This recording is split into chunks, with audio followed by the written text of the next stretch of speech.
of surveillance, and what, if anything, has changed since your revelations?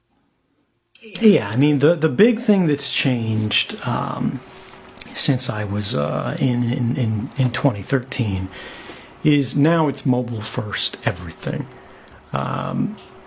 Mobile was still a big deal, right? And the intelligence community was very much grappling to get its hands around it and to deal with it.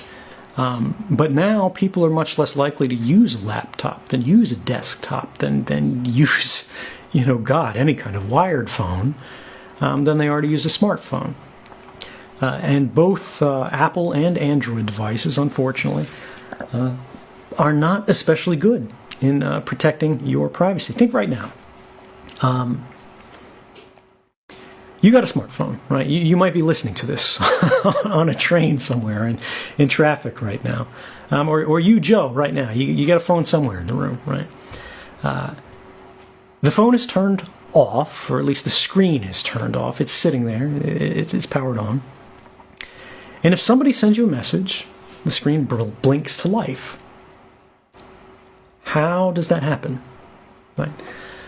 How is it that if someone from any corner of the earth dials a number, your phone rings and nobody else's rings? How is it that you can dial anybody else's number and only their phone rings, right?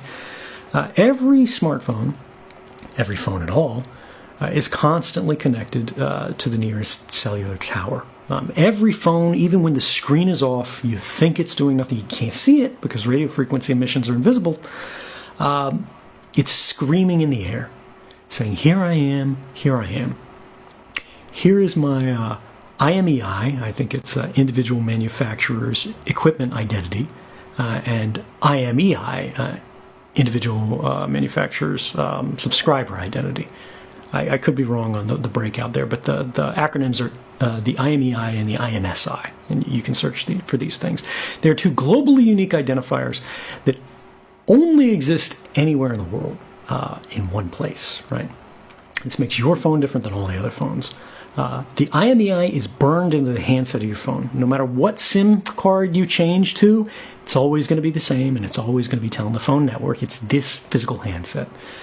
Then the IMESI is in your SIM card, right? And this is what holds your phone number, right? It's basically the key, the right to use that phone number.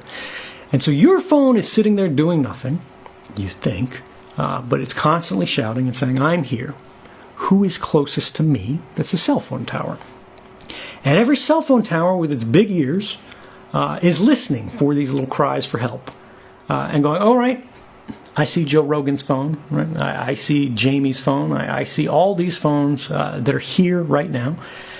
And it compares notes with the other network towers, and your smartphone compares notes with them to go, who do I hear the loudest?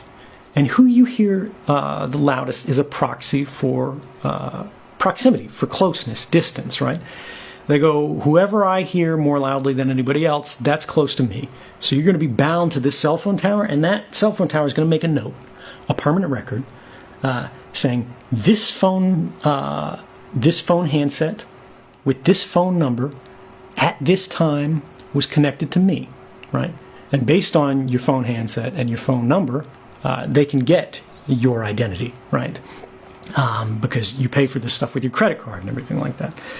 And even if you don't, right, it's still active at your house overnight. It's still active, on your nightstand when you're sleeping. It's still whatever. The movements of your phone are the movements of you as a person, and those are often quite uniquely identifying. It goes to your home. It goes to your workplace. Other people don't have it. Sorry. And anyway, it's constantly shouting this out, and then it compares notes with the other parts of the network. And when somebody is trying to get to a phone, it compares notes, the network compares notes to go, where is this phone with this phone number in the world right now? And to that cell phone tower that is closest to that phone, it sends out a signal saying, we have a call for you. Make your phone start ringing so your owner can answer it. And then it connects it across this whole path. But what this means is that whenever you're carrying a phone, whenever the phone is turned on, there's a record of your presence at that place that is being made and created by companies. It does not need to be kept forever. And in fact, there's no good argument for it to be kept forever. But these companies see that as valuable information, right? This is the whole big data problem that we're running into. And all this information that used to be ephemeral, right? Where were you when you were 8 years old, you know? Where'd you go after you had a bad breakup? You know, who'd you spend the night with? Who'd you call after? All this information used to be ephemeral, meaning it disappeared, right? Like the morning dew, it would be gone. No one would remember it. But now these things are stored. Now these things are saved. It doesn't matter whether you're doing anything wrong. It doesn't matter whether you're the most ordinary person on Earth, because that's how bulk collection, which is the government's euphemism for mass surveillance, works. They